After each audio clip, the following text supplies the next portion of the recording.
So you may have seen this video of a Tesla semi driving around California. We're not exactly sure what it's doing, but it's real and you can see it in the flesh. I'm not sure what they're doing with it either. I did see that video. I think what's going on is, I saw the truck when it was revealed in Los Angeles, and I think most of the trucks are being kept down there at Tesla's design studio.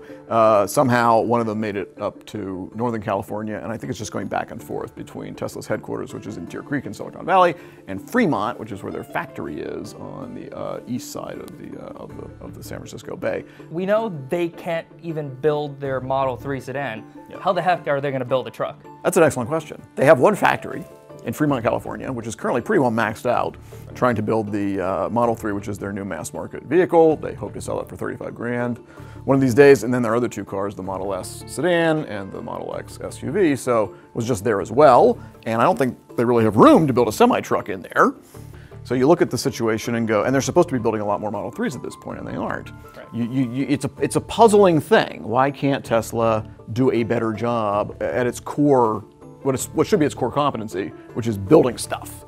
They seem really good at, as you pointed out already, designing stuff, doing really dynamic and interesting reveals of the vehicles that they intend to produce. And then when it gets down to the nuts and bolts aspect of just bolting everything together and rolling it on the assembly line and getting it out to the customers, they struggle. Folks are putting money down to buy this truck, deposits. The truck itself is going to be priced anywhere from $150,000 to $200,000, I guess, that general ballpark by the time they get around to actually building it. Why are people plopping down this much cash for a truck that they can't have? Well, there have been some cynics out there who've said, oh yeah, sure.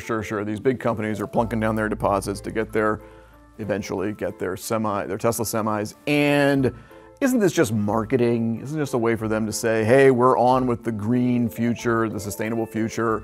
We're down with electric transportation. On the other hand, you might be looking at the truck and saying, well, it's probably going to be, they're going to operate in a fleet context anyway. That's probably going to be cheaper to operate over the long haul than my diesel trucks are. If I have a central place where I can charge them up. It's supposed to be a lot faster than a present-day diesel truck. Tesla's always distinguished themselves on the performance of the vehicles.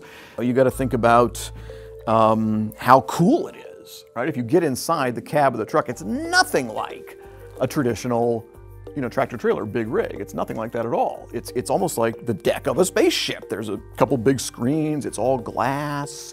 The driver sits in the middle as opposed to sitting off to the side. And they really kind of thought through self-driving aspects of the truck, the driver's comfort, the driver's safety, all kinds of things along those lines. So, I mean, it looks like a pretty appealing product, and it really doesn't look anything like, big rigs that are on the road right now.